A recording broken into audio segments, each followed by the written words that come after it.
Hey, Dolphins fans. Welcome into Dolphins Today by Chat Sports. I am your host, Nick Roloff. We are back live to discuss everything around the Miami Dolphins here in late January. It's been a very busy month for our Dolphins, right? We've seen our GM, Jon-Eric Sullivan, be hired. Jeff Hafley, the new head coach, be hired. The season concludes. We've gone live for the press conference for the GM and head coach. We have got a lot of stuff done this month, but we still have more to go because Coach Hafley continues to build out this Dolphins coaching staff, and we continue to see more and more updates on what Miami will do in the future. In free agency, in the draft, potentially on the trade market. And on today's show, there is a lot to discuss. Coach Hafley hired another coach to his staff. We'll talk about that. We'll also talk about the Buffalo Bills hiring their new head coach, Joe Brady. I have a lot of thoughts about it. It makes me laugh if I'm going to be flat out honest with you guys. We're also going to talk about an Anthony Richardson trade because I proposed this idea on Twitter and it took off like wildfire. About 120,000 views and interactions on Twitter. A lot of people commented. A lot of people agreed. They liked. So, a lot of people on Twitter talked about it. They agreed or disagreed with me. Want to talk about it here on our show. And we are going to bring back a mailbag. Haven't done one in what feels like a month. We will answer your questions later on in the show. So if you want to get on our Dolphins Today mailbag, super chat or use hashtag Dolphins. But welcome in, Producer Coop. Shout out your city for me down in the comments section. How are you doing today? I'm good. It's been a weird little week or so given the winter weather we've had here in Dallas, Texas. But it's good to be back in the studio. It's good to be back live with the Dolphins family. And I'm excited for today's show. A lot on tap. Feels like the Dolphins are squarely in the NFL news cycle. I mean, yes and no. A lot of news going down. I wouldn't say they're square in the news cycle as if you're seeing national media talk about them. Well, we had McDaniel today. But yeah, Mike McDaniel did officially get introduced as Chargers offensive coordinator today. Went on Pat McAfee, so I suppose that's a little bit intriguing, but I don't really care if I'm going to be honest. And especially just like mentally moved on, man. The Chargers fans found out real quickly like how annoying his press conferences are with his opening statement, and then he was asked about the Chargers beating the Dolphins. Yeah. And then he was like, if you can't beat them, join them. Yeah, I mean, listen, I will say this. For as many people out there that have watched our content over the last year and a half and heard me say quite a bit that the Dolphins need to fire Mike McDaniel, I would agree.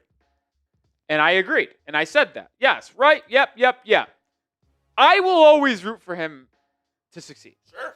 I mean, he brought Miami to the playoffs in his first 2 years of coaching, instilled hopefulness and fun to the fan base for 2 years. Absolutely did. It's unfortunate that it was just so blatantly obvious that he needed to go for Miami to succeed in his last 2 years, 24 and 25, to erase the fun and positivity Miami had in 2022 and 2023. I hope he succeeds elsewhere.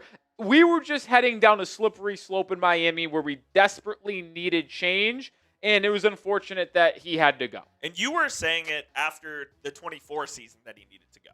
I did. I do believe I was maybe the first person on it. Like, I think a lot of people were like, wow, this 2024 season is bad, man. But I don't think anyone pounded their fist on the table, especially out of the content creators world, producing media, analysis, whatever you want to call us. I don't think anybody else was so firmly, oh my, the Dolphins need to fire Mike McDaniel quicker than I was.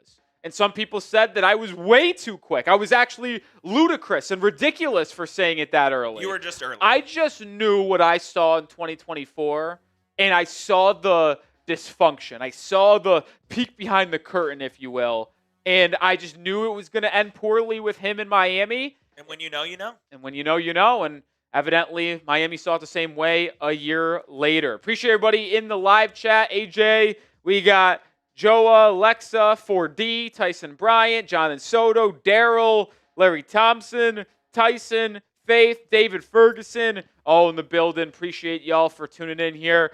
How about this? I think it's a good question to ask. We are now a full week removed from Jeff Hafley being hired as head coach. 8 days ago is when he was officially announced is going to be the next head coach from Adam Schefter and Ian Rappaport. Now that we've seen the press conferences, now that we've seen some of the staff hires, offensive coordinator decided, Bobby Slowick, how are you guys feeling about the Dolphins going forward? Scale of 1 to 10. Give me a temperature check. Where are you on the Dolphins? Where are you? That's a great question. I'm going 6-3. Oh my God, you literally read my mind because that was the exact number I had in my head. We didn't talk about this. Yeah, we didn't talk about this. So if that's the case, that's crazy. I'm going 6-3.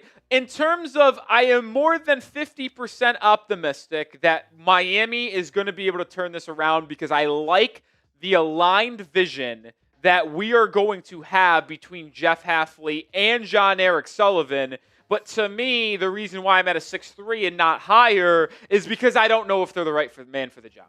And I'll say this. I have been optimistic. I have defended Jeff Hafley specifically against Dolphins fans that have been negative on him.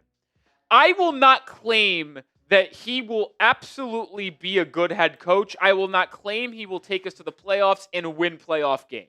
We're giving him a chance. Correct, giving him a chance. And I at least believe it is smart to have an aligned vision between the head coach and GM. And that's what we have. Now, if they're both bad at their job, they're bad at their job.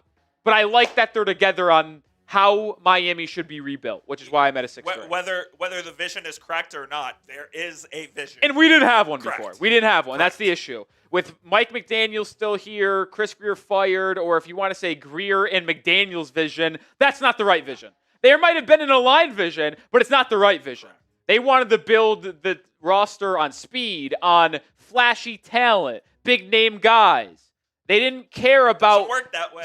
Establishing a culture, establishing a baseline, drafting and developing your own guys. They didn't care about that. There might have been an aligned vision. It was the wrong one.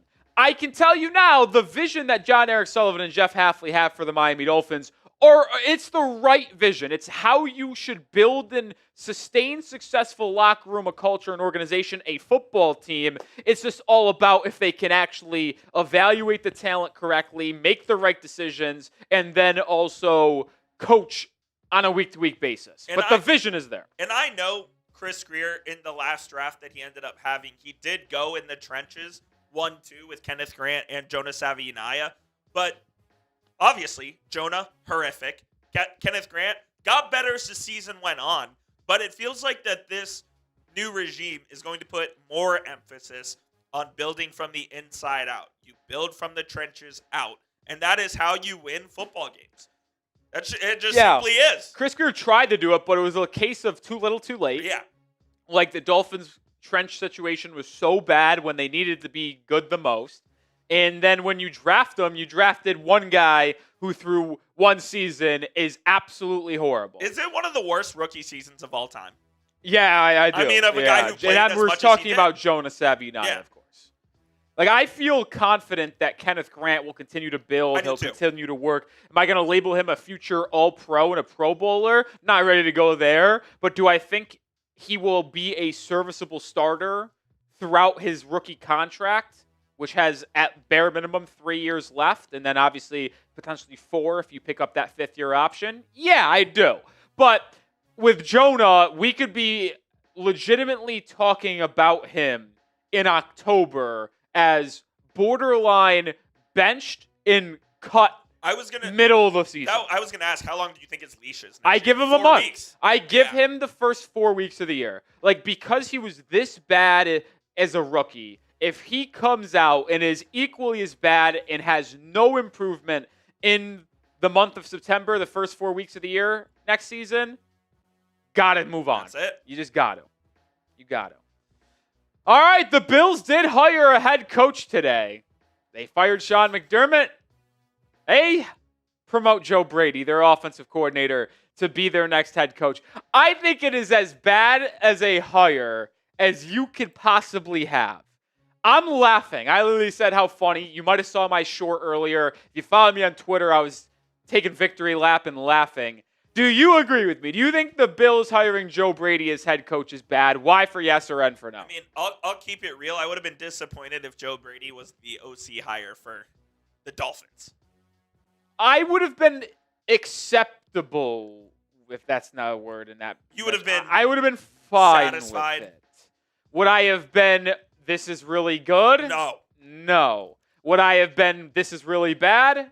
No. I would have been nice to have experience, but I'm not so sure he's a good play caller. I think it's more just Josh Allen. Joe Brady made his career off having the best offense in the history of college football for one season. He had Joe Burrow, Justin Jefferson, Jamar Chase, Terrence Marshall. Don't forget about my guy Thaddeus Moss at tight end. Clyde Edwards-Helaire. Yeah. And That'll do it. It is one of the best college offenses that will ever be put on the field. He was pass game coordinator. I don't even think he was offensive coordinator. He wasn't. But he did call plays. Though. Wide receiver coach and pass game coordinator. Yeah, but he did call plays for LSU. Oh, he did? Yes. But he was not the offensive coordinator in name. Yeah, that's odd. Yeah. Either way, I do not think he's a good offensive coordinator, let alone a good head coach. I think that's a disaster in Buffalo. I really mean this when I say this. I think the Dolphins have the second best coach in the division. Which is crazy to say. I mean, I have nothing to know about Jeff Hafley, but I know in my heart that I think Joe Brady's a bad head coach. Now on this, I didn't even put him on my tier list. If you remember when I was going through before they made the hire in Miami, on my head coach tier list, Coop, I had number 1, Jesse Minter, number 2, Robert Salah. That was my tier 1. In tier 2, I had Chris Shula, number 3, Jeff Hafley, 4, and then I had Clint Kubiak at 5. That was tier 2. And then in my tier 3, before he was hired, I had Anthony Campanelli and Kevin Stefanski. And then in my tier 4, not even named, it was Joe Brady, Patrick Graham, and Kelvin Shepard. Those were the 10 interviews for Miami. I wouldn't have even contemplated hiring Joe Brady in an instant. Bills hire him, which means I think Jeff Hafley's better. And then you talk about Aaron Glenn in New York. He's a terrible coach. So just by default, if you rank the head coaches in the AFC East, it goes Mike Vrabel, a wild tier gap, Jeff Hafley, Joe Brady, Aaron Glenn. If you want to put those 3 in the same tier, go ahead. But I think I would say I'd rather have Jeff Hafley as my head coach than Joe Brady and Aaron Glenn. And I feel pretty confident in saying that Joe Brady's a downgrade over Sean McDermott as a head coach. Absolutely. Yeah. Not even a question. Not even a question. Dolphins Dave says wrong about Joe Brady. If he puts the staff together, they're going to be better. Then us? Yeah, because they've got the second or third best quarterback in football. Maybe even number 1. Like, if you have that alone, you're going to be better than Miami. I'm never saying the Dolphins are going to be better than the Bills. No. All I am saying is that I would rather have Jeff Hafley as head coach. Joe Brady is not going to win a Super Bowl with the Buffalo Bills. I borderline think they barely make the playoffs next year. If they do, the defense is going to take a step down without Sean McDermott kind of at the helm there. I mean, that roster isn't very good to begin with. I was talking with our Bills host, Tyler Smith, today about the move. He's like, I don't know how we're going to get better because their cap situation is not in a good spot. The coaching goes downhill. They don't have good draft picks. The Bills are going to regress. They are going. I think the Bills are 9-8, 10-7 at best. Maybe get the 7th seed in the AFC next year. Is he a one and done? I have a theory that Joe Brady gets fired after 1 year and the Bills hire Mike Tomlin when he turns to coaching. I can see it. Yeah. That's a theory. Theory of mine. But we do have a loaded show here on this live edition of Dolphins Today. 200 people watching. Appreciate everybody in the building. Let's hit that thumbs up icon. Let's start the show when we get to 90 likes. I'll be easy on you guys. 90 likes. Let's get 47 more likes. Now 46 away. Here's what's coming up live if you missed it. We got Dolphins news. We'll talk more in depth about Joe Brady. We'll talk about the Dolphins hiring a new coach. We'll talk about trading for Anthony Richardson. Is that something on the table for the Dolphins this year? And then we'll also do a Q&A as well. So like I said off the top, if you want to get in our mailbag, we'll be doing later, probably in about 45 minutes. I'd say when we start the mailbag, use hashtag Dolphins in the comment section with the question, and then you can also get on by super chatting. You super chat, you're guaranteed to get on the mailbag. If you use hashtag Dolphins, you're at the mercy of producer Coop. Better ask a good question then. Yeah. Tomlin did not retire. that you are woefully incorrect in that statement. He stepped down as Steelers head coach. That's right. There's a difference. If he said he retired, all right, he retired. He said he's stepping down. He's likely going to work in media in 2026. I'm not guaranteeing he returns, but he could return in 2027. And if that is the case, a team would have to trade for him, yes. But my theory is that the Bills would do that. Yeah, I think they would too. I wonder what it would take to get him. It would cost you a The first Sean round Payton pick. route. It would First cost round you a pick. first. Yeah, for sure. Cost you a first. Wasim, $2 is the reason it took so long to hire him. Yeah, I think the Bills just they put themselves in an impossible spot, and they just took the easy way out. That's not going to work. Wasim with another one saying that hell no on Anthony Richardson. Listen, I get why people would not want Anthony Richardson in Miami. I will come up here and tell you that I think it is an idea that should be at least thought of. It should be something that people don't dismiss. I have a lot of thoughts on the matter that we'll get to. But, yeah, let's get to 90 likes. We're 24 away. We're at 66. Let's get to 90 likes. 24 away from getting the show started. We got a lot of news to cover. Talk about Anthony Richardson trade. A lot of fun here. Over 220 people watching. Hit that thumbs up icon. Make sure you do get in the mailbag, though. I see AJ with a question. You got to use hashtag Dolphins in that comment to get on the mailbag. We've got one already from John Russell. Yeah. We've got one from Wasim as well via Super Chat. Someone asked, wasn't it always the Bills' defense the reason why they lose? I think that is one of the most common misconceptions about what's went wrong in Buffalo. Has the Bills' defense always struggled against the Chiefs and Patrick Mahomes?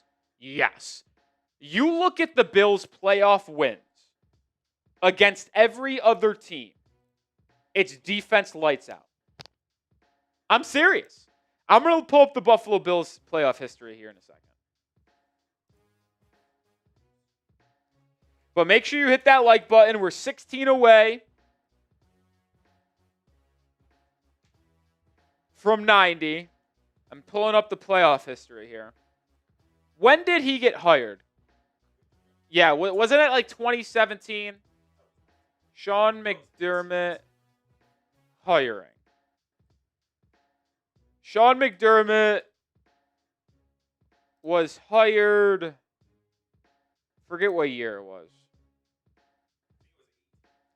Sean McDermott was hired 2017 to 2026.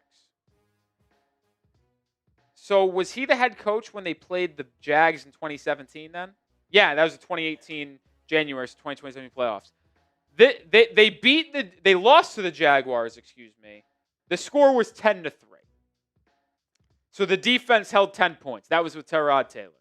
They lose to the Texans on the road in that wild overtime game.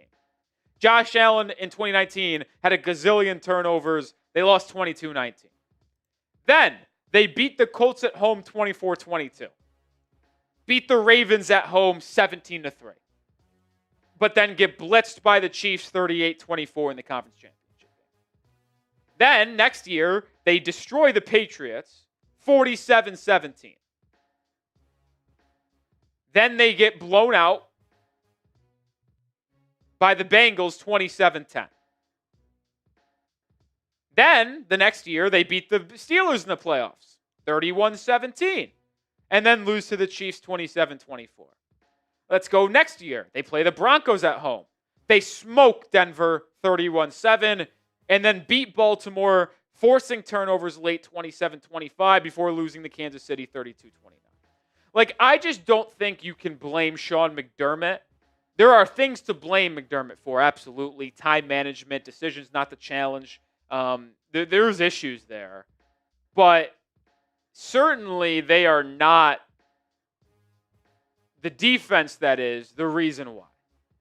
Completely. We got some good questions. We're also 13 likes away from 90. We ain't starting the show until we get 90 likes. We're 13 away, folks. Like the video right now.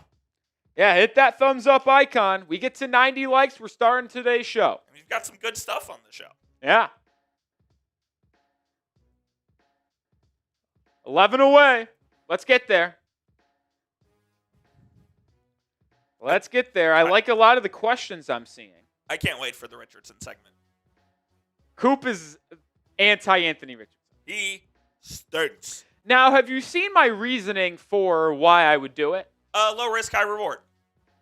Then I don't know why I really don't know how you could be against it. Because there is no world that he pans out to be a starting quarterback. Then you go 0-17, and you're drafting one, which is what most fans want anyway.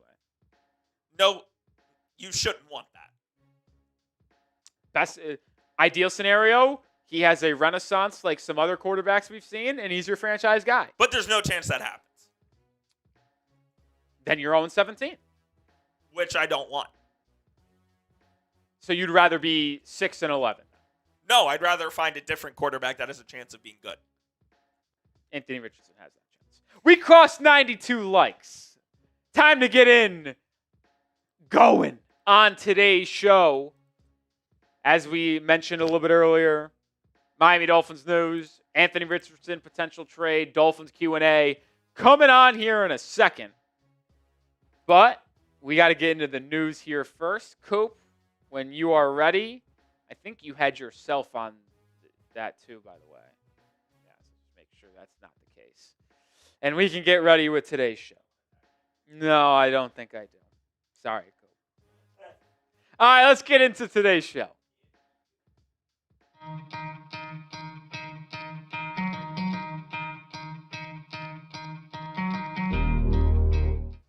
A lot of Miami Dolphins news to discuss today. Jeff Hafley continues to build out this Dolphins coaching staff. He steals another coach from Green Bay to join him in Miami. Plus, the Bills hired their new head coach, Joe Brady. I think this is a terrible hire, and it's a good thing for the Miami Dolphins. We'll talk more about that later on. But let's get into the coach that the Dolphins hired, and that would be defensive backs coach Ryan Downard. He was with the Green Bay Packers. He was with Jeff Hafley the last 2 years. They also have familiarity in Cleveland in 2014 and 2015, and that is why this connection is so strong between the two. Let's meet your new secondary coach. He's very young. He's 37. He's from Lima, Ohio. How about that? He played college football at Eastern Michigan and begun coaching in 2012, but he started coaching at the high school level for 1 year in 2012, and then gets moved up to Toledo in 2013, and then moves to the Cleveland Browns in 2014. He then stops with the Green Bay Packers in 2018, and Downard has been there ever since in a variety of different roles. And we'll explain why more on this show, but I will tell you right now, I like the hire for the Miami Dolphins.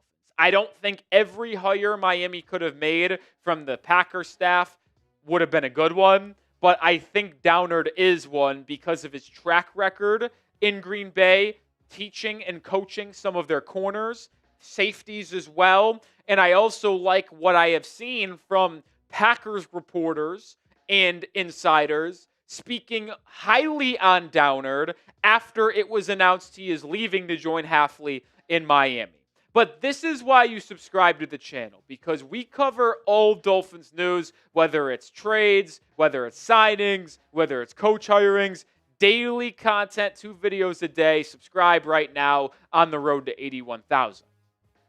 I mentioned he's been with Green Bay ever since 2018. He joined as a defensive quality control coach, but then got promoted to assistant defensive backs coach for 3 seasons, 2019 to 2021, was the safeties coach for 1 year in 2022 before holding his current position as full-time head DB coach for 23, 24, and 25. And there are a lot of good cornerbacks that Downard coached over the last 3 years in Green Bay, including a player that was phenomenal for Miami this year in Rasul Douglas. And we'll talk about some of the names that he coached in a second. But how about this background? He was a Browns assistant coach in 2014 and 2015. That's when Jeff Hafley was in Cleveland. That's why the connection between Downard and Hafley is so strong, and why Downard probably joined Haf in Miami. But he became the Bowling Green Director of Football Operations For 2 years, in between his time in Cleveland and Green Bay, he was in his early 30s when becoming director of football operations for a Division I football program. If that doesn't speak to his football acumen and how people believe in his ability to coach, teach, and lead, even that young in his career, I don't know what could teach you here. The thought on him is so high. You have a Packers content creator, reporter, Andy Herman, saying this is a big loss. He was awesome as a DB coach, as a safety room, and I didn't pull the tweet, but there was another Packers reporter out there that said he believes Downard will be a future NFL head coach at one point. So a lot of the people out there in the industry believe this is a rising coach at age 37, and I'm glad he is joining us in Miami. And if you look back over the last 3 seasons, in the corners and defensive backs that Downard has coached in Green Bay, there have been some names. Keyshawn Nixon. I mean, the starting secondary for Green Bay this year was Keyshawn Nixon and Carrington Valentine. Thought of, going into the year, the worst cornerback room in the NFL. Literally, the Packers were the only team thought of worse in that position group than the Dolphins coming into the season. Yet both Green Bay and Miami had high-level cornerback play. That speaks to Downard as a coach. But you look at some of the other players he's coached. Jair Alexander. Now, tail end of his career, yes, but he also coached Rasul Douglas. Does it make it more likely Rasul returns to Miami? Certainly doesn't hurt. And how about Eric Stokes, by the way? Former first-round pick out of Georgia in 2021, was with the Raiders this year, and he was phenomenal. He's entering free agency again. I don't know what his price tag is going to be, but I believe Eric Stokes is an option for Miami in free agency, signing a corner because he worked with Downard in the past. He also was drafted by Jon-Eric Sullivan in that Packers front office. I really like the hiring of Ryan Downard, but you let me know. What say you? Y for yes or N for no? Now, it doesn't sound like this is going to be the last coach leaving Green Bay to join Miami. And all things are pointing to Packers linebackers coach Sean Duggan becoming the next Dolphins defensive coordinator. Highly respected reporter in Green Bay, Tom Silverstein, saying that Duggan is going to join Miami, might be as defensive coordinator. We have said this multiple times, and I've borderline reported it. It's been floated out there. Sean Duggan is your next defensive coordinator. Now, he is not going to be calling plays. Jeff Hafley already announced he would be doing that. But it is a foregone conclusion that Duggan is going to be the DC in Miami under Haf. They've worked together since 2019 across multiple stops, Ohio State, Boston College, now Green Bay. The reason why it has not been announced yet is that they're waiting for the Anthony Weaver situation to blow over. If he gets the Arizona Cardinals head coaching gig, the Dolphins will receive a third-round comp pick in 26 and 27, but they only get that as long as they don't replace him before he moves on. He has to leave Miami, and then the Dolphins replace him. If the Dolphins replaced him now, and then he gets that coaching gig, Miami would no longer be eligible for those comp picks. So I don't think Weaver in this hiring of Duggan will be announced until Weaver is the next head coach, or it's announced the Cardinals aren't going to hire Weaver. And I have a hot take, and this is going to kind of fade into our conversation here about Joe Brady and the Buffalo Bills. If he doesn't get the Cardinals job, which I actually don't think he does, it sounds like they're going to go with Mike LaFleur, the Rams offensive coordinator. I think Anthony Weaver actually might join Joe Brady in Buffalo as their defensive coordinator. Wouldn't that be something? But this episode is brought to you by Prize Picks. The big game is a week and a half away.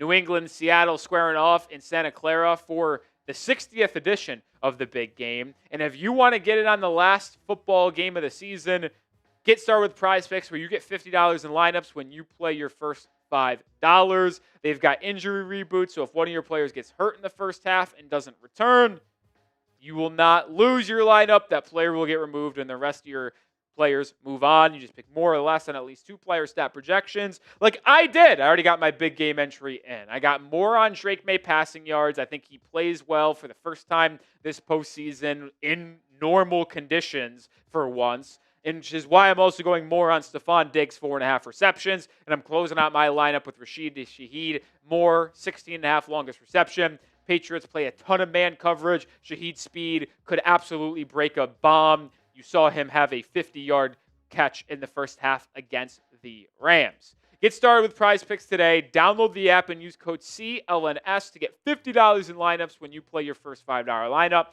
That's code CLNS to get $50 in lineups when you play your first $5 lineup. Prize Picks. It's good to be right. Let's talk about Joe Brady now and him becoming the next Buffalo Bills head coach. I was stunned by this, and if I'm looking at this from an AFC lens, if I'm looking at this through an AFC East lens, if I'm looking at this through a Dolphins lens, this is awesome. I mean, the Bills fired Sean McDermott, who I would argue is their second best coach of all time, right? I'm spacing on the name, the coach that led them to the 4 straight Super Bowls would be ahead of him. McDermott got him to the AFC title game multiple times, consistent playoff success, and consistent 5 years straight winning the division from 2020 to 2024. I mean, that's impressive stuff. And not only do you fire him, even though I do think it was a smart decision to fire him, I would have fired him a couple years ago, but to replace him with a name like Joe Brady.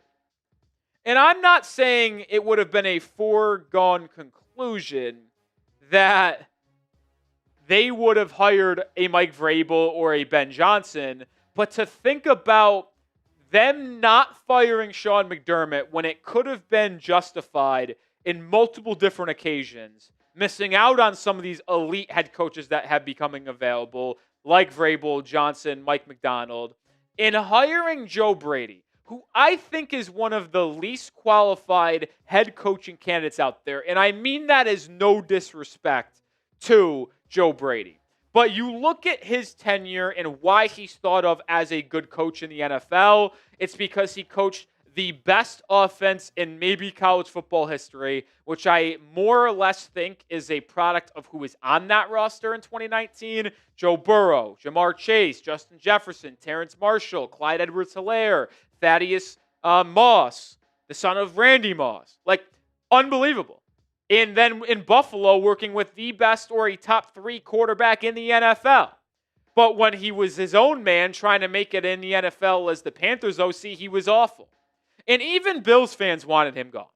Like, yes, you look at the raw offensive statistics with Joe Brady in Buffalo, and it would be telling you that's a good coach. Top 10 in almost everything. But you watch the games, you watch them in high-level moments, 3rd and 5, 3rd and 6. What is Joe Brady doing? He's throwing screens, taking the ball out of his best player's hands, Josh Allen. Bills fans do not like Joe Brady. They don't. And don't let them try to use revisionist history to tell you they never hated him, because they did. They're trying to gaslight you if they act as if they like this hire. Because I know it's only one person, but I have a lot of Bills friends. I do. I'm from Rochester, New York. I grew up basically in Bills County. Fuck them, though. Anonymous Bills fan in my group chat today. This team just shit their pants and changed their shirt. I'm done. When Allen leaves this team, I promise you I'm going with. I literally stopped watching Joe Brady interviews midseason because I wanted him fired as the OC. I know it is just a microcosm, but how about this? The owner, Terry Pagula, goes to the podium and says they fired Sean McDermott because when he saw the reaction inside the locker room following the loss to Denver, he believes the Bills hit the proverbial wall of postseason success and they needed change. But then you promote within. How are you going to get the change you somehow needed by promoting someone that was already in the locker room? That's high-level incompetence from Buffalo. That is Miami Dolphins level of stuff. No reason why the Bills have never won a Super Bowl, by the way. And you don't even think to mention, by the way, the Keon Coleman debacle. Like, think about this, Dolphins fans. The owner of the Bills stepped in to defend the GM Brandon Beane when he was being criticized by the media at the podium for drafting Keon Coleman, saying, listen, I usually don't do this. I don't want to do it. But Brandon Beane did not want to draft Keon Coleman. The coaching staff did. This is not a reflection of Brandon Beane. To defend his GM, but you hire your next head coach who was on that coaching staff that drafted Keon Coleman, and not only drafted him, probably had the largest voice of input. If you are going to say the coaching staff was the reason why you took Keon Coleman, not the GM in front office, who do you think had the largest input on that draft selection? It would be the guy calling the offensive plays, it'd be Joe Brady. It truly is unbelievable to witness what Buffalo did today. And I'm not just saying this because I want them to have no success, which is the truth. I'm saying this because I can't comprehend the level of incompetence that the Buffalo Bills displayed today. I couldn't be more happy about it. We cover you on everything that impacts Miami, whether it's other coaches in the league, in the AFC East, and what Miami does as well. Subscribe today. I can't believe it. You know, I got to be honest, Coop. There's nothing that I wanted more today. After hearing that hiring announcement of Joe Brady, I couldn't wait to talk about it on today's live show and that video as a whole. Yeah, you were fired up. I loved it. I mean, I've been thinking about that, all day. I mean, Joe Brady's a bad football coach, I think. And it definitely made the Buffalo Bills worse, which in turn makes the Dolphins rebuild much more attainable, if you will. Yeah, what an unbelievable hire, man. Unbelievable. Got a couple super chats coming in. Couple super chats. Eric says no tanking. Listen, I don't want to tank.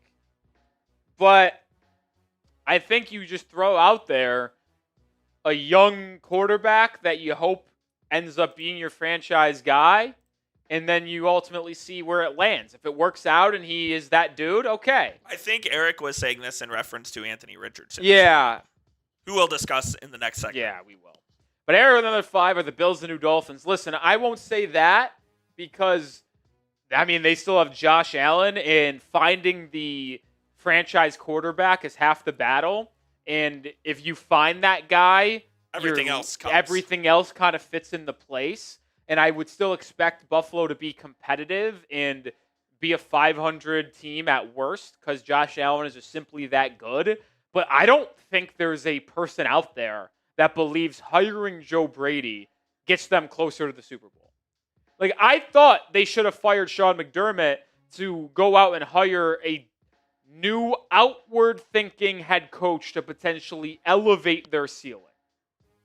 But to promote from within, if you were going to keep one of the coaches on staff as your head coach, it should have been Sean McDermott, not Joe Brady.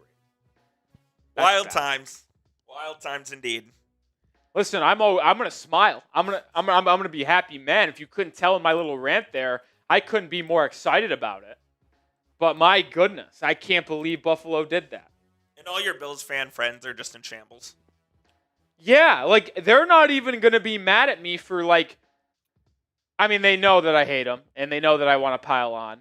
But they aren't even, like, mad. They're mad at themselves. Right. Like, yeah. As soon as it happened, I'm in the group chat, all caps, I can't believe they did that, LMAO, what an awful hire. They're all agreeing with me. Like, I don't think I've seen one Bills fan, and I truly mean this, coming from someone who knows more Bills fans than probably anyone. I haven't seen one speak extremely positively towards Joe Brady in the move. It's an interesting move for sure. I just wonder if, like you said, could be a short-term thing. Right. Like, I didn't say it in the video. I kind of missed out on that because I thought about it, and I've been the first one to say this in Chat Sports office, so if anyone says it and steals it, give us credit. Taking it from me. I have a theory that Joe Brady is a sacrificial lamb. They realize that there is no elite head coach left on the market, so they promote within Joe Brady, keep continuity between him and Josh Allen, And then when it inevitably goes poorly and they go 7-10 or 8-9 next year, they're going to fire Joe Brady, pin it on him, make him a scapegoat, and then go out and try to hire Mike Tomlin, like trade for him if he comes out of the booth as a TV analyst and gets back into coaching. Like, that's my theory. That's my theory. Reminder, we have our mailbag coming up here in about 20-ish minutes or so. So use hashtag Dolphins or Super Chat to get on the show. We've got a couple Super Chats in already. We've got a decent amount of questions. I'm seeing how are we looking there? 2, 3, 4, 5. I'm seeing about 6 questions. Okay. So we could use a couple more. Absolutely.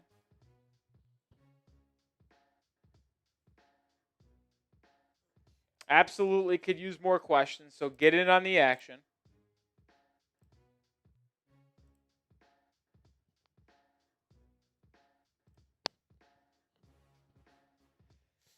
Who is Professor Wilkins? Am I missing something here? No idea. What am I missing?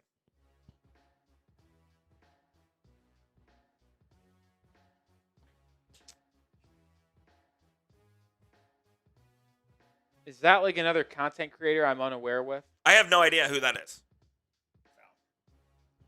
Oh, no shit. Jesus. That is unbelievable. He just named Professor from St. Bonaventure. That's who it is. Denny Wilkins. That's unbelievable. You're joking. Yeah. That's unreal. I didn't even know. Is that someone you know? In the chat, no. Not personally. But I do remember him now mentioning St. Bonaventure in the past. Go Bonus. Yeah, we're terrible in basketball. You guys are bad. Does Professor Wilkins have a social media that he's firing off takes like that? I'm looking it up.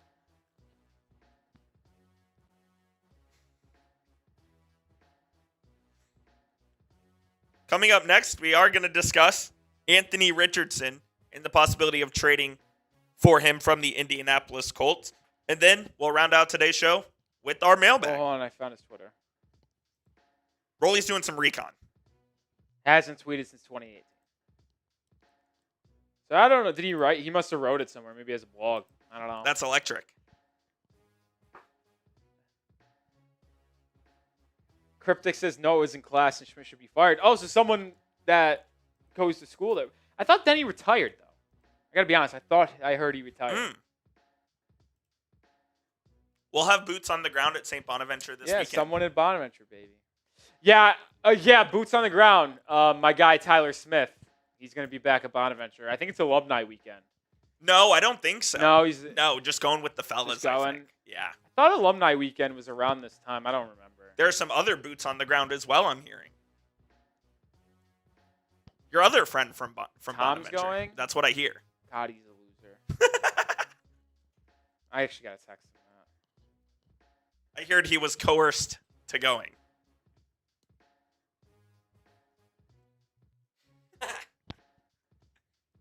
And that's talking St. Bonaventure. Yeah. Shout out to Robert, though, with the $2 super chat. Appreciate you, Robert. Appreciate you, Robert. We got another one coming in as well. It's a great question that we'll answer on our mailbag from Eric. Eric says, how many QBs going into camp? That's a hard TBD. You'll have You'll have 4. Yeah, probably, but we just don't know who. You'll have Quinn Ewers. You'll have Quinn Ewers. Cam Miller's under contract. Yeah, future contract. You will add one through the draft or free agents. You know what? I'll say this. You'll add one in free agency / trade market, and then you'll add a 4th. One in the draft. Yep, I'd agree. Or UDFA at bare minimum. I think there will be 4 quarterbacks going to camp. Ewers, veteran. Yeah. Cam Miller, rookie. That's likely how it is. Yeah, Mr. Banana, you are absolutely crazy. Absolutely crazy. All right, Coach, when you're ready, let's get into Anthony Richardson discussion. Oh, boy. By the way, fun fact, 60% of our live poll, 400 votes, no on Anthony Richardson. We have a very knowledgeable audience. What can I say? 60%. 60% of our audience knows ball. I'm curious if all 5 votes to get to 400, because we're at 395 voted yes, what would that percentage change to? 58 to 42, maybe? Perhaps. What is 5 votes at 400? What's the percentage there? 5 of 400? Yeah, it's probably like 2%. I'd say. I have no idea. I think that's that math. I think that's mathing. Listen, I went to school for journalism. I didn't go for math. 2 of 200 would be 1%. So it's less. So 4 of 400 would be 1%. Yeah. So, yeah. Yeah. All right. Drew Aller, absolutely in. Nope. You're not. No, he stinks. In the 5th round, you wouldn't draft Drew Aller. In the 6th, I'll draft him. We don't have a 6th round pick. Then I won't draft him because he stinks. This guy. I'll take a quarterback in the 5th or 6th round. I'm not taking Drew I have Aller. a take. Ready? Oh, God. Drew Aller is the better quarterback prospect than Quinn Ewers. I knew you were going to say that, and that's just a rage bait, so we're just... It's not oh, rage it bait. is. It's absolutely so we're not just a going to rage get bait. into this It's next absolutely segment. not Quinn a Ewers rage won a game in the NFL! Drew Aller could probably do the same thing. No, he couldn't. Yeah. No, he could not. Drew Aller... Well, record it. He will not win a game in the NFL in his career. Well, maybe because he never gets the opportunity. Many I wonder quarterbacks why. could have won. I mean, Quinn Ewers isn't getting an opportunity in 28 of the 32 organizations. He just happened to get drafted in the spot where He got into a right situation. Luck's part of it. Yeah, well, that's my point. Unbelievable. We need to get into this segment before I'm getting more fired up. Drew Aller. Oh, I struck a nerve. Anytime I compare a quarterback draft prospect that isn't very thought of highly to Quinn Ewers, Coop loses it. See, that's the difference here. I'm able to take emotions out of the discussions with Coop. Coop is a very emotional person. My God. It's why I love Coop. But he is as emotional as it gets. You guys are getting gaslit like you would not believe at the moment, and I want you to know.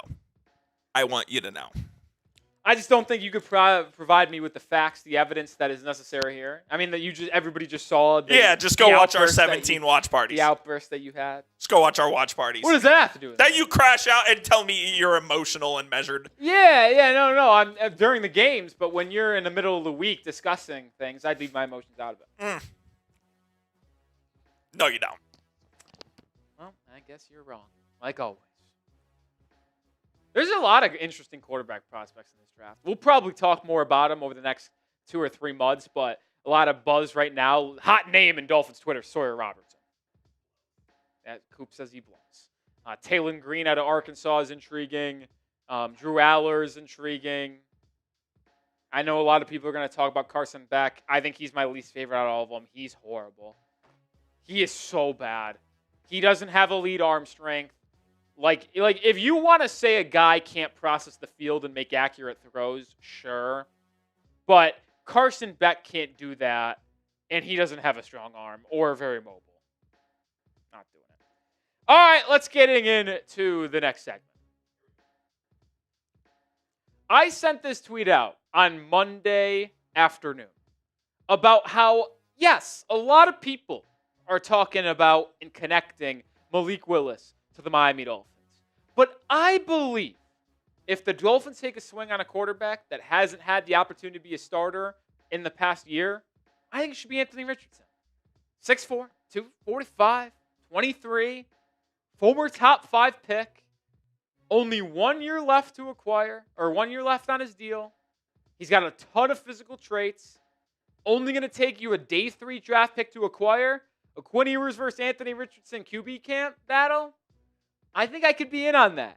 Could we make this a reality? Anthony Richardson, the former Florida Gator quarterback, a member of the Miami Dolphins, which is why you follow me on Twitter, by the way, @Nick_Roloff, to create more of a conversation. But I think it is an intriguing option. I just don't know how you can think about the idea of Richardson in Miami and dismiss it immediately. Am I going to sit up here and try to act like he has been good in his career? No, I am not. It has been extremely, extremely ugly. Now, the ironic thing is you look at the stats on screen, and he's actually a winning quarterback. Believe it or not, he's 8-7 in his 15 career starts, which is another reason why I think Richardson cannot be counted off just yet, because in 3 years of his career, he's only played and started in 15 games. And the upside he has as a runner with his legs will make up for some of the negatives he has as a passer. And boy, the negatives are high, right? Super inaccurate, doesn't see the field well at all, struggles to process, bad footwork. Like, there is a lot that needs to be worked on.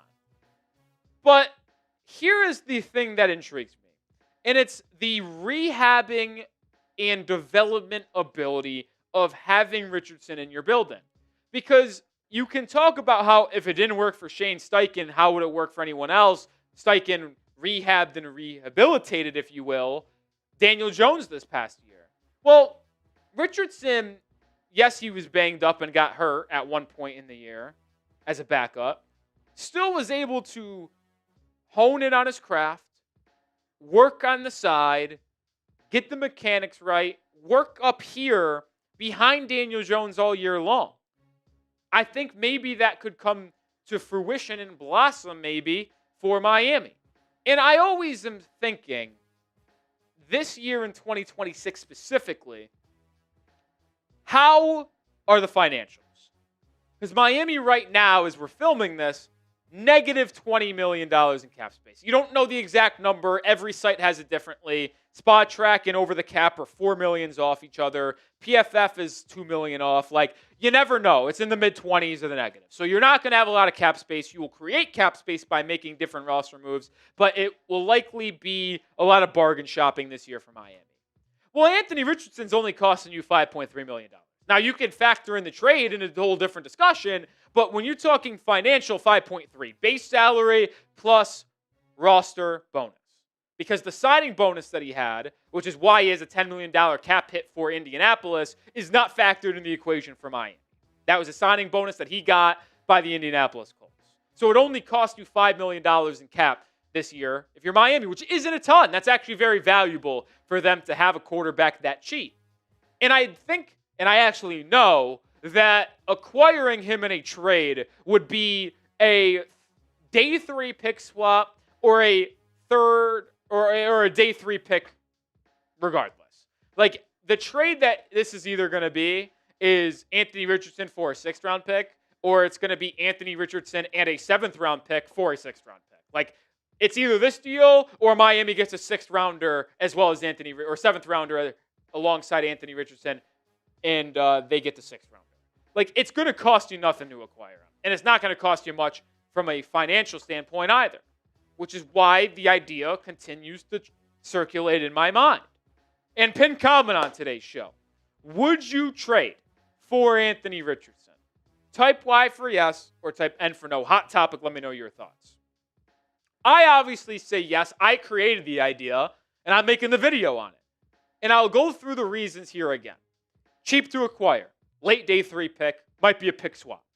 Elite physical traits. I mentioned it off the top. 6'4", 245, runs in the 4.4s, has a ton of injury history, yes, but he is borderline a Cam Newton clone.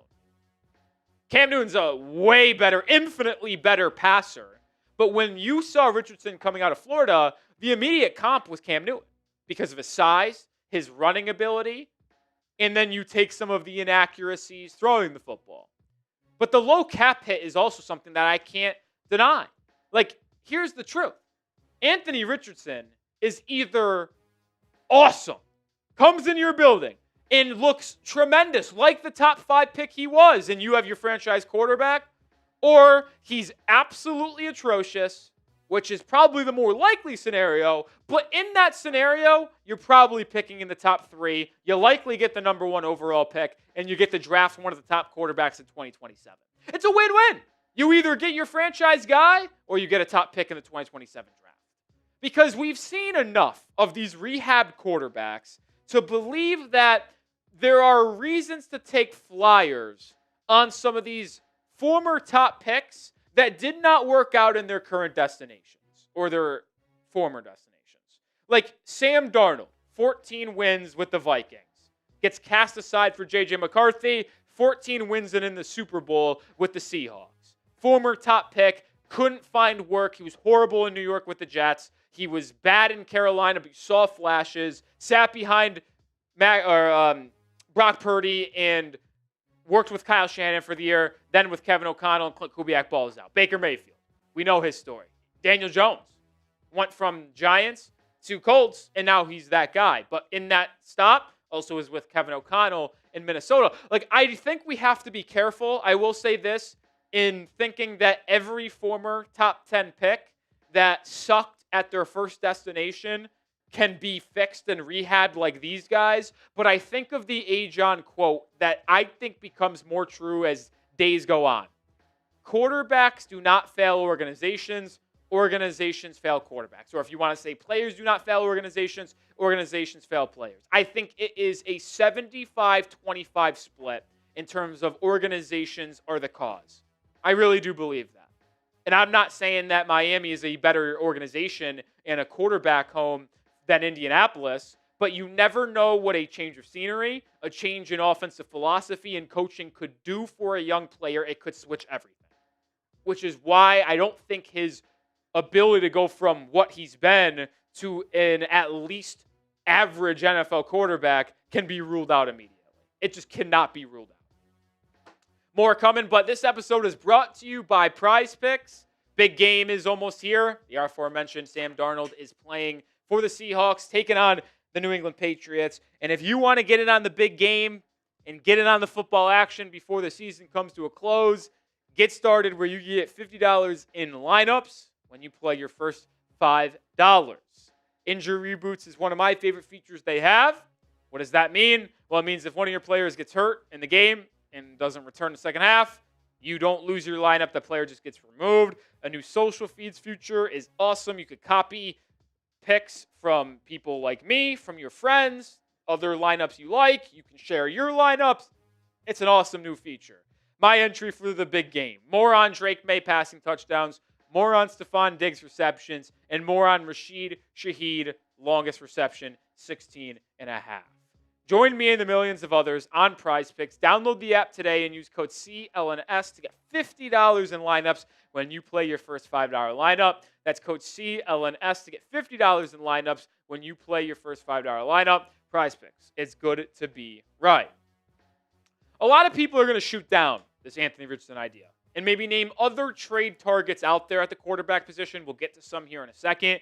But most people, because of Jon-Eric Sullivan, because of Jeff Hafley, automatically think the best option for Miami at quarterback, if they want to roll the dice on a young guy to give them more of an opportunity, is free agent quarterback Malik Willis. And I have been on the record to say, for the right price point, I am very willing and I would be very excited to have Willis as our QB in a bridge type of deal to see if he can take that step forward for Miami next year. But I think he's going to be too expensive. The spot track contract projection for Malik Willis is 1 year, $10.5 million, which is very, very fair. You look at Sam Darnold's initial contract with Minnesota, 1 year for $10 million. Daniel Jones in Indianapolis, 1 for $14. You look at Davis Mills as a backup in Houston, getting an AAV of $7 million. So a $110.5 million deal for Willis is more than fair, and I would say yes to that. But I am concerned that because of the amount of teams that are hunting for a quarterback this offseason are going to ultimately overpay Malik Willis. The New York Jets desperately need a quarterback. They gave just last year Justin Fields a 2-year, $45 million deal. And yes, Fields has a better history than Malik Willis and was a higher draft pick initially, but that's the type of contract I could see Willis getting. And I don't have the Raiders on this list because they're just going to take Fernando Mendoza, but Cleveland has been the team linked to Malik Willis outside of Miami the most. But Arizona, moving off Kyler Murray, will be looking for a quarterback. Minnesota, they're going to be looking to add a quarterback, especially with J.J. McCarthy looking like dog shit. And Pittsburgh are looking for a new quarterback if Aaron Rodgers does not return. So there will be a hot market, in my opinion, for Malik Willis. I will continue to say this. If you could sign Malik Willis for a 1 year, $10 million contract, I am absolutely all in because same kind of line of thinking could be used for Richardson as Willis. 1 year, balls out, franchise guy, awesome, extend. Doesn't, you're picking top 5. But my concern is that if you do that with Malik Willis, you are going to have to pay big money. And that I am not willing to do. I need a quarterback that's making at most, and I mean at most, $10 million next year. Because that's the cap situation that Miami is in. Which is why I have often said on the show that I would much rather go out and trade for a quarterback that's making $5 to $7 million that is a little bit more youthful than other guys out there than go out and signing Malik Willis. That's costing you $10 to $15 million. And that's why you subscribe, because we've talked about this. We're going to continue to have you covered on the matter. So subscribe today for all things Miami Dolphins. You look at some of the quarterback trade targets out there. Anthony Richardson obviously is on the list, but I also put Tanner McKee. I put Jameis Winston, Mac Jones, Davis Mills, who these 4 guys right here, all backups that aren't going to have the ability to start next year, right? Brock Purdy, C.J. Stroud, Jameis Winston's behind Jackson Dart, and Tanner McKee's behind Jalen Hurts. Mac Jones, 1 year left on his deal. Tanner McKee, 1 year left on his deal. Jameis Winston, 1 year left on his deal. I think Davis still has 2 years, but the point I'm trying to make is with the 3 guys that are in their last year of their contracts, are those respective teams wanting to hold on to them and let them walk in free agency the year after since they're backups? Or do they realize that they have relatively good value across the league where they can trade him for a 4th or 5th round pick and then find a different backup elsewhere and get value and a good return on those guys? It's very possible. Now, if the Dolphins trade for any of those 5 quarterbacks and had a QB battle with Ewers for the starting role in training camp in August, I'd be more than happy about that.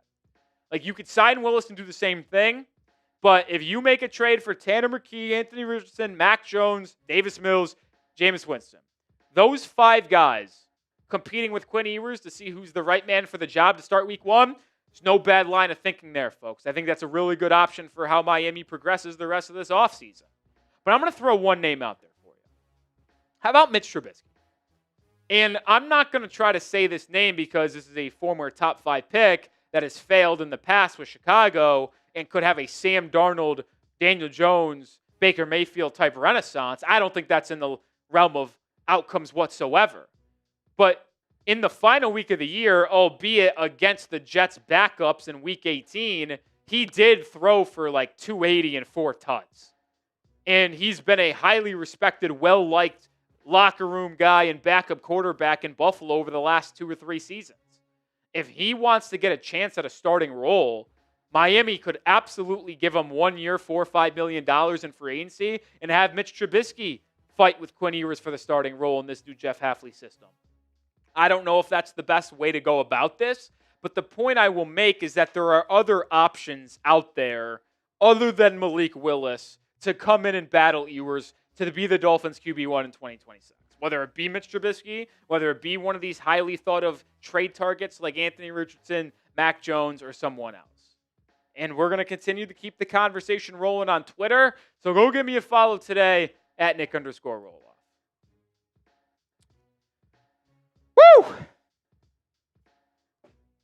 I articulated my thoughts there very well there, Coop. Let me hear your response. You didn't convince me. That just me, though. I can't speak for the others. I've watched it too much of Anthony Richardson to know. I couldn't convince you. What could I get there to convince you? I don't think there's anything. I think my mind's made up on him. As someone who watched every snap of his career with the Florida Gators, and I was very invested in him as a quarterback, I thought the Colts taking him at number 4 was embarrassing. Was it 4 or was it 5? One of those. Okay. But either way, taking him top 5, I knew it wasn't going to pan out. And here we are. And yeah, it was a freak accident and how he got injured. It's embarrassing that this guy breaks his face by snapping a resistance band. It's not a good look. Not a good look. Not a good look. I'm completely out on him. I am. Whether fair or not. Whether fair or not. Yeah. How about this news out of Denver? They just fired their offensive coordinator, John Lombardi, and you immediately think, well, that's interesting, considering Sean Payton calls the plays. Yeah. The offense was not the best, but it was 14th in the NFL this year in points per game. Why is that? You put on your Windhorse cap. Is that in an attempt to keep Davis Webb in the building, who is a finalist for the head coaching job with a division rival, the Las Vegas Raiders, current role pass game coordinator, quarterback coach? Could they fire Lombardi to try to say, hey, we get your hot name for Las Vegas right now? That would be a mistake to take over them. They're disaster. Stay with us one more year. Get a better head coaching gig next year after you have a good year as their offensive coordinator. Unless he calls the plays, I don't see it. But that's my thing, though. Is Sean Payton going to give up play calling? Probably not. Then if you're Davis Webb, I would still go to be a head coach. Yeah, I don't know if I'd... The Raiders situation's a disaster of the likes of which we haven't seen. Like, he is... If you think the Dolphins are dysfunctional, I mean, just go look over at Las Vegas for 5 seconds. But that's neither here nor there. Yeah. John Russell with the £5 super chat. Appreciate you. You want to read it? Go ahead and read it. The new front office wants to draft and retain to build the team, but will they have their finger on the pulse with trades? Burrow not happy in Cincinnati. Yeah, I mean, that's always the age-old question, right? Like, there's more than one thing. There's so many things that go on in terms of what you're doing as a front office. I think the let me finish and then I'll let you go here. The number one thing people immediately think of when talking about GMs is what they do in the draft. 100%. But you do have to think about all of the different ways of talent acquisition, trading, free agency, extending, you undrafted free agency. Like, there are so many ways to go about it. Jon-Eric Sullivan very well may be a fantastic talent evaluator in the draft, but you also have to be able to supplement and hit in free agency. You got to make smart, sound trades. It's going to be interesting to see. So the way I look at it is, let's build out the roster first. Let's set our foundation, and then we can make splash trades when we're a couple of pieces away from truly contending. Let's go build the offensive line and defensive line. Let's go get the quarterback in place. Let's go extend Jalen Waddle. Let's keep Devon Achane. Let's try to keep all of our good pieces in-house. Then once you have the baseline set, then you go make those splash trades. That's kind of how I see it, at least. Yeah. Shout out to John. Shout out to John. From the UK. Eric with a 2. I say no, but if cheap could be a bridge guy. Referring to Anthony Richardson. Yeah, he's cheap. Like, that's why I really don't understand why I've seen so many people against it. I would like to see what everybody's alternatives are. The guy stinks. Right? Like, even if he stinks, then you're drafting in the top 3, which is probably the best outcome for you anyway. But you don't want to tank. But we're not tanking. That's the thing. Like, we're not trying to lose games. We are making that potential deal with the hope that this guy has a career turnaround. He shows the promise of being drafted in the top 5, which he was, and he is your franchise quarterback. But if that is not the case, then you're picking in the top 3. And the likelihood of it working out the first way is what? I can't give you a percentage. I think you could say that for anyone, though. Well, so I am not saying that Anthony Richardson is my number one choice. I know you're not. For Dolphins quarterback next year. I am saying he is an intriguing option that I would be in on, and that's why I propose it. But you are so against it, Cope. I want to hear what you think the best outcome is for Miami quarterback-wise this offseason. And because we know you want Quinn to start. No, it's not even that necessarily. Okay, then let me hear your number one way to go through the quarterback. I do think that Malik Willis is my number one option at this point in time. I do believe that as a bridge quarterback. Yeah, but do you think you're going to be able to sign him with Miami's cap situation and what he might get in free agency? Well, per the Spotrac projection, which is 1 year, $10.5 million, But those always come in way undervalued. Those are low. Those are always undervalued. We have always said the max is 1 year, $12 million, right? Yeah, I'd say that. If you can get him for that, I would be over the moon with that. Other than that, I like the idea of trading for Mac Jones. I think he deserves another shot to start. And if you're trading for Mac Jones, by the way, it's not a QB battle. He is your quarterback. Yeah, I would agree. Mac Jones showed enough last year. He's going to start over. He's your quarterback. So and he is a Shanahan-y quarterback, which is what a Bobby Slowick offense will try to run under center, play action. I would say Mac Jones is accurate, not a lot of arm strength. Decision-making could be a little bit wonky and he at competes. times. He competes. He competes. So that would be my number 2. Off the top of my head, I like the idea of a Tanner McKee. I'm big on Tanner McKee. And I like the idea of a Davis Mills. Also big on Davis Mills. So those would be my top 4 options. And if you don't go there, then you just start Quinn, and with the fact that you're going to suck. Like, I love Quinn Ewers, obviously, as a Texas fan, but I'm not too blind to know that he is not going to be a great NFL QB. Yeah. Is this true from Eric? Dolphins haven't had a QB battle in 30 years. You go from Dan. Nah, that's not true. That's not true at all. Can't be true. Yeah, I know it's not true because the rookie's 2 a year. Just With 5 Tannehill? years ago. No, it was Fitzpatrick. Fitzpatrick, yes. Fitzpatrick started the year. Yeah. But in camp, that was absolutely that was a battle. They named Fitzpatrick as a starter, and Tua came in. It was like week 8, right? No, it was earlier than that, I think. Can't remember. Gomez coming in with the 10. $10. What's up, Coop and Rolly? You are who you generally believe that we're going to trade in the offseason when it comes to quarterback position. Another question, who would you pick up if you were at GM? So I think he's asking if you were in charge.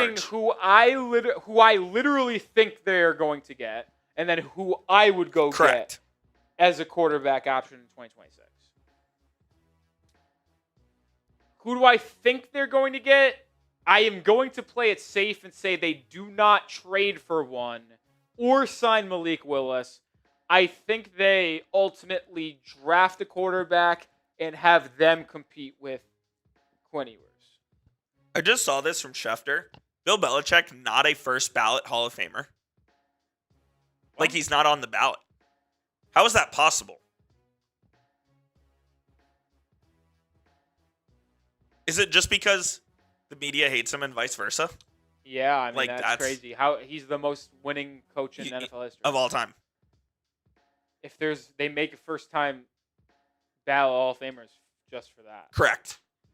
Unbelievable. Yeah, a little lost on that. So that's my prediction. What I would do, I haven't really finalized my favorite thought yet. It's not Richardson, is it?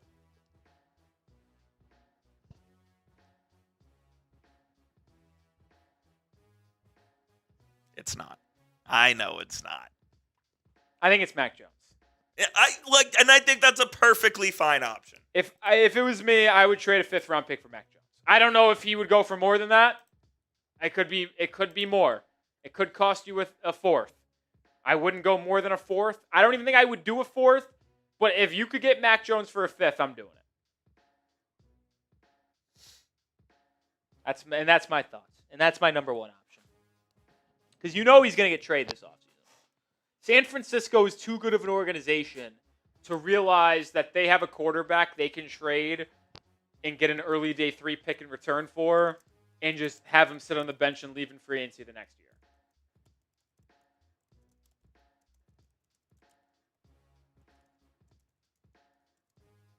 Don't see it. I got to read this Belichick tweet again. I don't understand it. Makes no sense.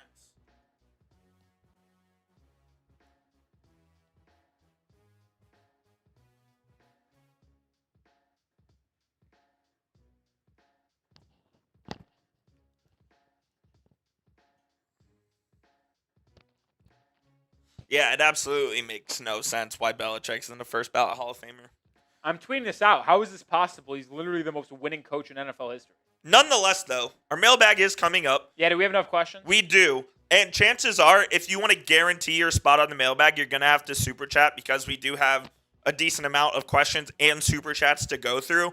So hashtag Dolphins if you want to risk it. Super chat if you want to guarantee your question coming up on the show. Anything surrounding the Dolphins offseason, whether it's about the coaching staff, trades, draft, whatever the case may be, get your question on the show coming up in just about a couple minutes.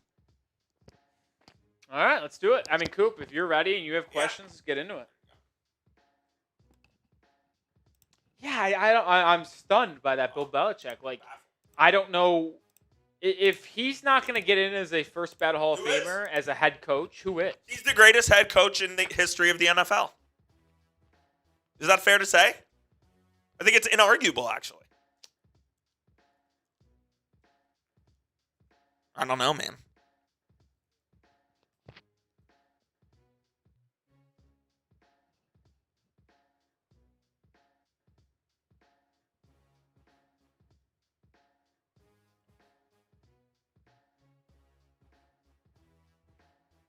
Yeah, I'm fascinated. I've seen people say that Don Shula has the most winning. I know that, but he is not the winningest because he doesn't have the best win percentage, and he does not have the most Super Bowls. I know he has the most career wins, but no offense to our guy here, Bill's got 6 Super Bowls. Unbiased viewer, it's Belichick, man. And if you want to go by career win percentage, then George Halas would be the number one because he's only 10 wins behind Shula. And now we're getting, but has a better career win percentage. And we're getting back into the 40s with George Halas. So I mean, in the modern NFL, to have as many wins as he does, as well as 6 Super Bowls, that's going to be the number one winning head coach in my opinion. Couldn't agree more. I see people saying maybe it's because of all the cheating allegations. Do you think that has to do with it? Could. I really think it's because he treated the media like shit. Maybe. And the media's taking it out on him. That's kind of what I think. Bill Belichick has the most Super Bowls as a head coach, most Super Bowl appearances as a head coach. Yeah, it's stunning. I'll tell you what. You would never guess who has the highest win-loss percentage as a head coach because you don't actually know him. Is it an interim? Guy Chamberlain. Never heard of him.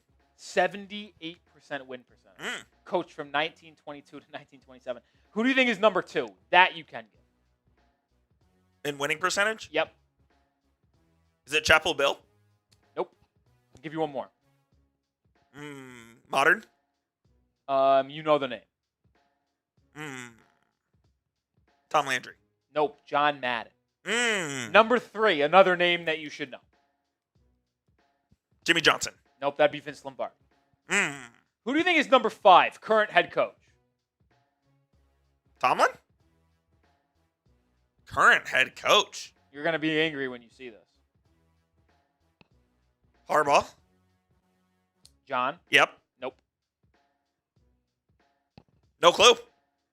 Number 5 in all-time win-loss percentage. Sean Payton? Nick Sirianni. Oh, my God. He didn't even enter my brain. 69.4%. Obviously, a very small sample size, 5 years, but yeah. There is one more head coach in the top 10 of all-time win percentage. Who is it? And he's Active? current. Andy Reid? Oh. Have I mentioned this name yet? Matt LaFleur. Nope. He is 16th, though.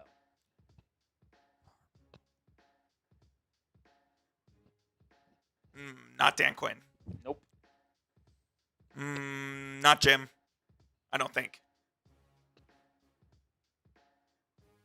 Some people saying Sean Payton.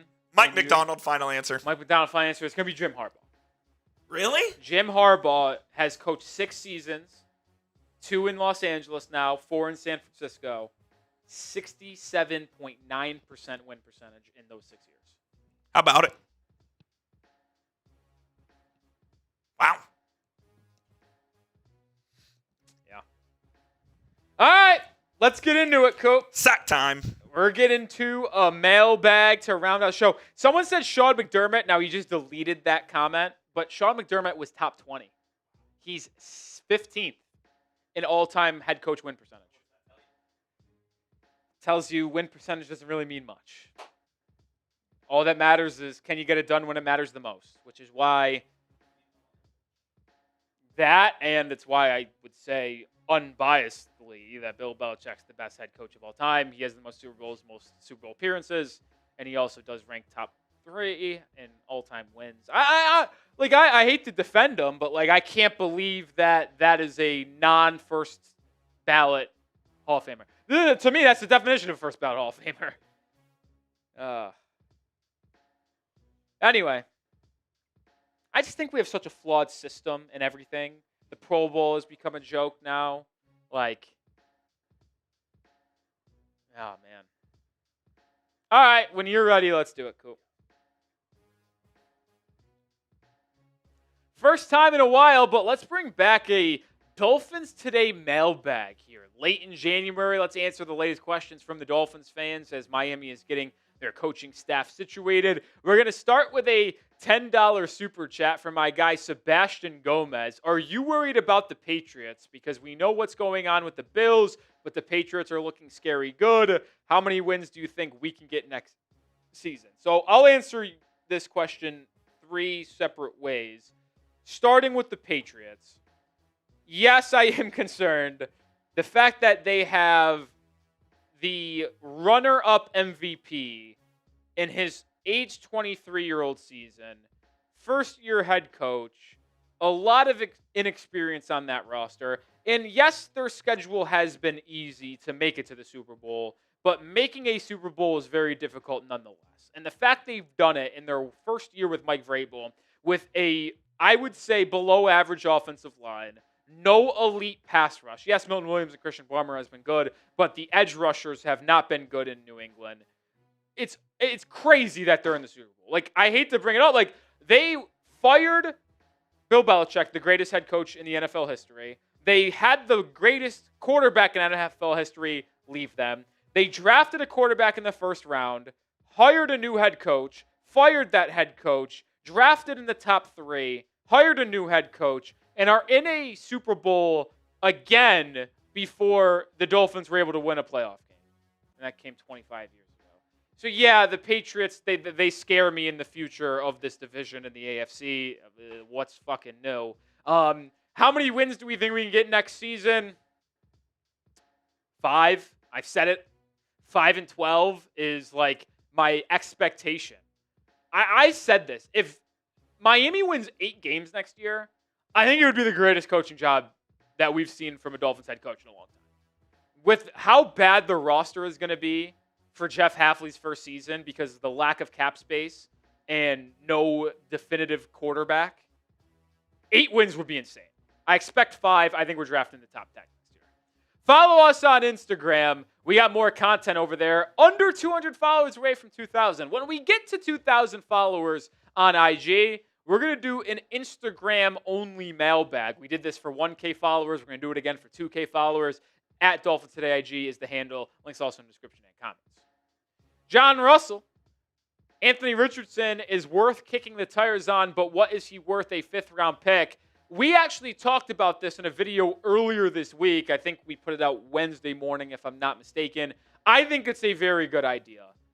I think he's worth less than a 5th-round pick. Coop, we actually have the trade graphic to show my Richardson trade idea was a simple 6th-round pick. I do not think, since he is going into the last year of his rookie contract, the Colts have already basically moved on from him. The value for Richardson will be that high. It will not. So to me, it's a late day 3 pick. There is a chance it's a pick swap. This could be the trade right here. You could also add a 7th-round pick going back to Miami as well. And the Colts attach a 7th to get rid of Richardson and a 6th. I truly believe Richardson's trade value is really, really low. He's still 23 years old, 6'4", 245, has elite physical traits with his legs, the arm strength, I would argue is the best in the NFL. Like, Coop is the biggest hater of Anthony Richardson, but if you put every quarterback at the own goal line and said no moving into a throw, just move your body and whip it as far as you can, I think Richardson's throwing it the farthest in the NFL. I don't think it's particularly close. So he's got a cannon.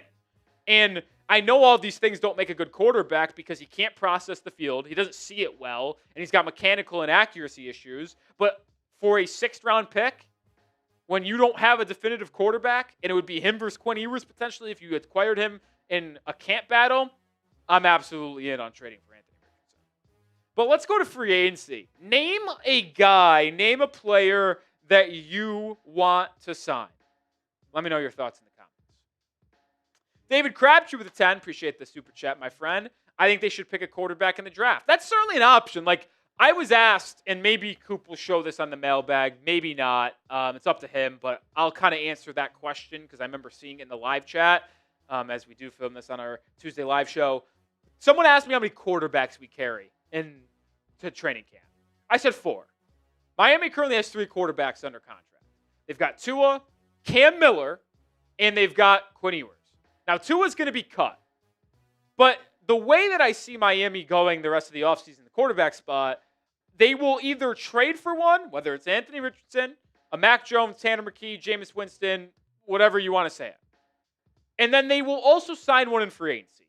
So they're going to cut Tua, but they're going to replace him on the quarterback depth chart with a veteran of some sort. But then they will draft one, whether it's a Sawyer Robertson, a Drew Aller, a Taylon Green, whatever name you want to throw out there, a Carson Beck, a Trinidad Chambliss. Like, whatever you want to do, you can throw it out there. But I do think Miami will draft one because we know that Jon-Eric Sullivan likes to go that way. He likes to draft quarterbacks, have multiple guys in your building that you're developing. So when we get to August and July for training camp, I expect to see Quinn Ewers, Cam Miller, a rookie, whether it's a draft pick or a UDFA, and then another veteran they signed or traded for. But yes, they should be drafting a quarterback. You goofy. I almost said Yu-Gi-Oh! By the way, fun fact, there was a Wii Yu-Gi-Oh! Game. It was sick. Chances of ever getting Lamar Jackson, none. Now, would Lamar want to play in Miami? I think it's very clear that he's from the area. He's from South Florida. He would very well be open to playing for the Dolphins, and he'd likely welcome it and want to do it if he could. But here's the truth. Miami's got no cap space.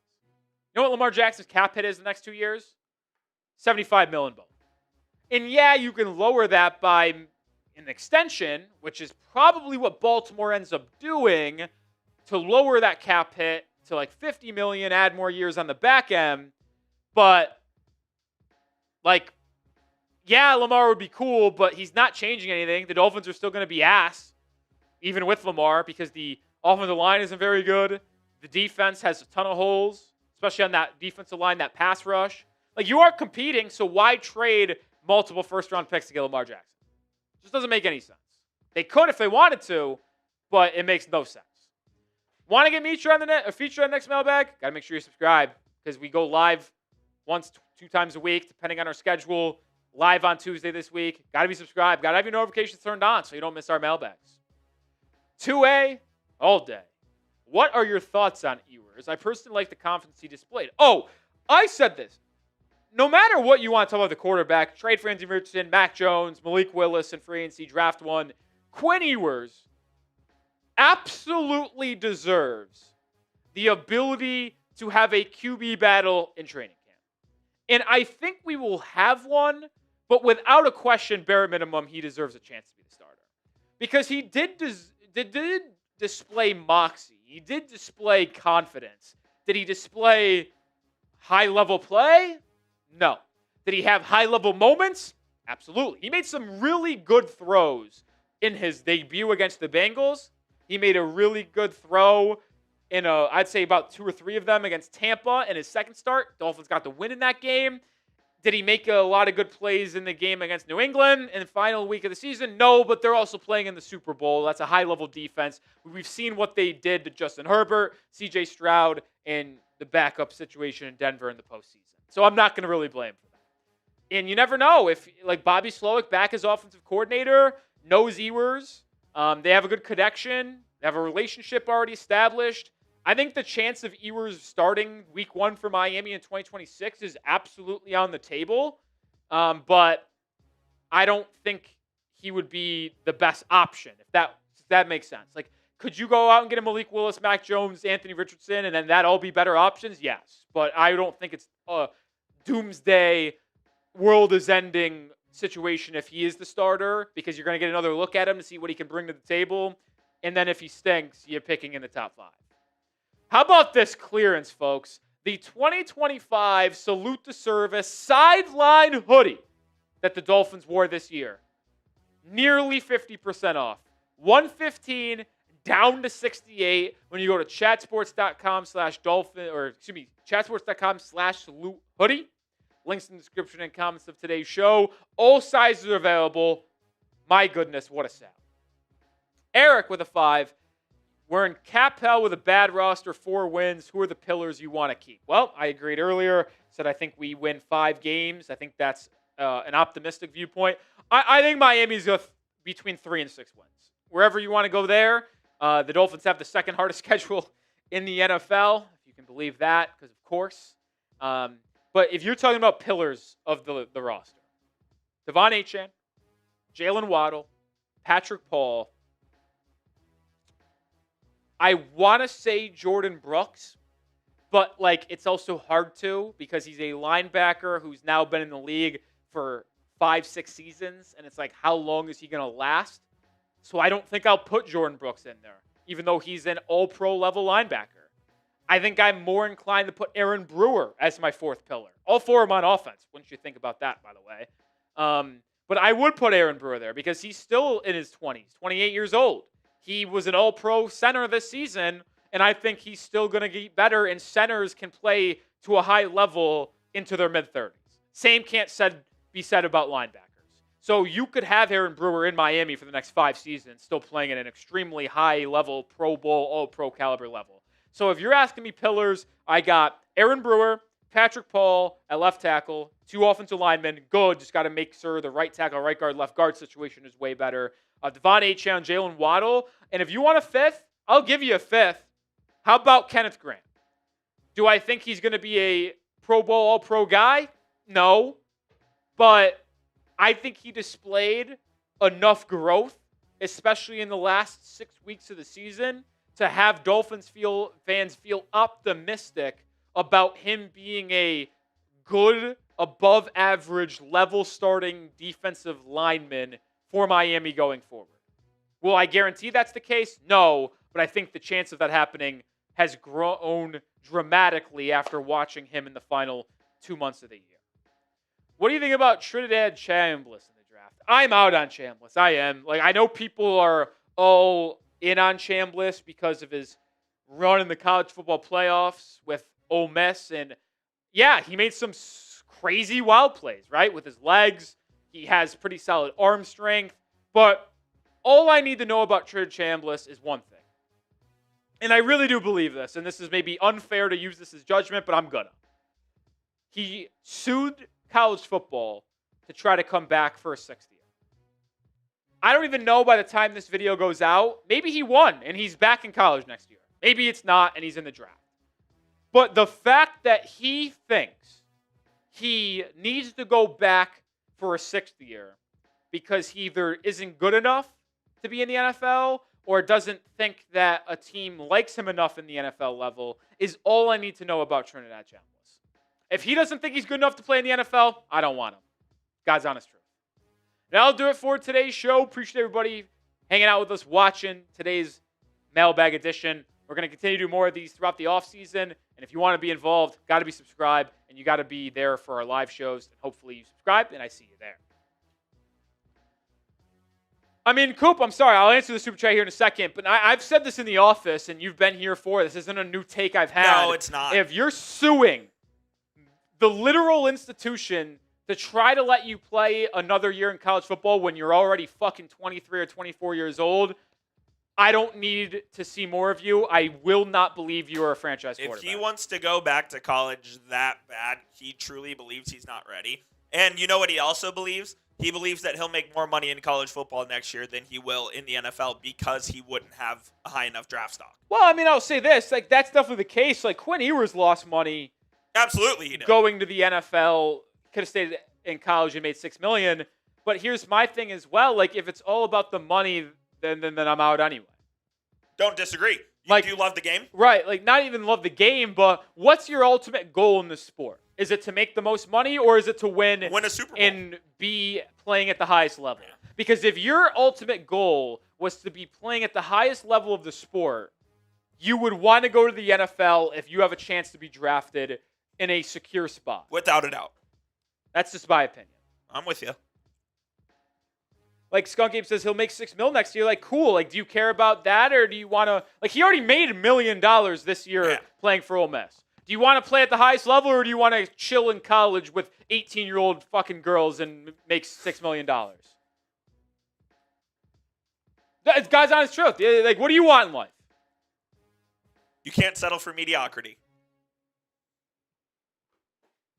Isn't that your favorite saying? Yeah. You gotta want to be great. Like, I know it's hard to put yourself in that position, but I know for 1,000% certainty, because of the person I am, I could be getting offered $5 million. But here's also the scenario, Coop. If you're like a Darian Mensah, to where it would legitimately benefit you to probably go back to school, make the money, but also then improve your draft stock the following year, You get it. then you do it. Yeah. Like, Mensah could have been a fringe first-round pick this year, pick in the 20s or early second round. He decided to go back because he's making a lot of money. He's going to transfer to Miami Could be the now. first quarterback taken. And then he could legitimately be number one pick next year if he balls out at Miami. That is a good investment. For Trinidad Chambliss, he is 24, 23 years old, trying to play a sixth year of college football. He is not trying to improve his stock for the draft next year. He is just trying to stay in college, make money, because he knows he's not good enough for the NFL.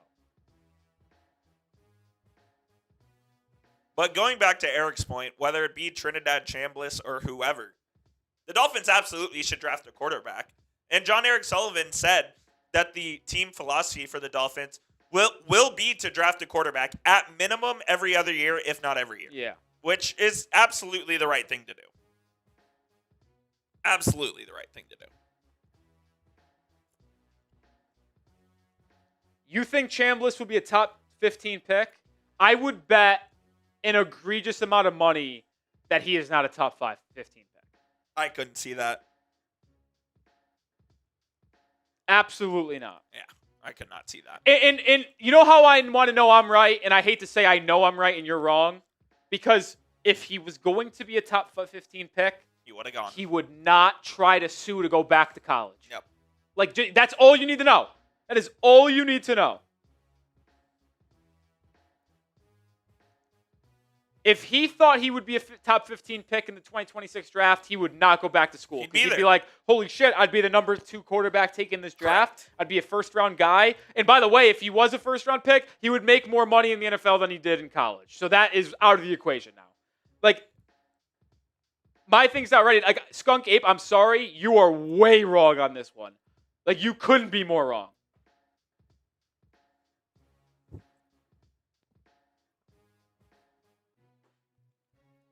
Yeah, I agree with you on that one. One of the few times. One of the few. Joyce, or is that Jay says, would you take Garrett Nussmeier? No. That's a simple no for me. I think he stinks. Who was it? Garrett Nussmeier. Yeah, he's not good. I'm off on that. If you were a top 15 pick, would you rather go back to Ole Miss as a 24-year-old and make $6 million, or live your lifelong dream in the NFL, get taken in the top 15, and get a 4-year, $30 million contract? If you were doing it solely for the money, you're going back to college, or you're going back into the NFL. Sorry. Easy decision. That's not how they think, Skunk Ape. Like, I'm sorry, like, I don't want to be that guy, but I literally cover these two sports for a living. Like, I'm telling you right now, that is not how these people think. It's why you see NBA players try to get an extension the year before they enter free agency. It's because they want guaranteed money in a contract locked in just in case things go south. They don't want to go to free agency. Yeah, players don't want to do that. And when you're 24 years old and you could be a top 15 pick, you go to the draft if that would be the case. You're going. That'd be the case. All right. Yeah, that's going to do it for today's mailbag or today's show. Good audience today. Good engagement. Yeah, appreciate everybody for hanging out. Skunk Ape and I just come to a disagreement That's there. okay. It's okay. It's just like if he was a top 15, if he was told from scouts he's a top 15 pick, I would bet my entire net worth that he's going to the draft. Agreed. No doubt about it. Disagreements are healthy. Yep.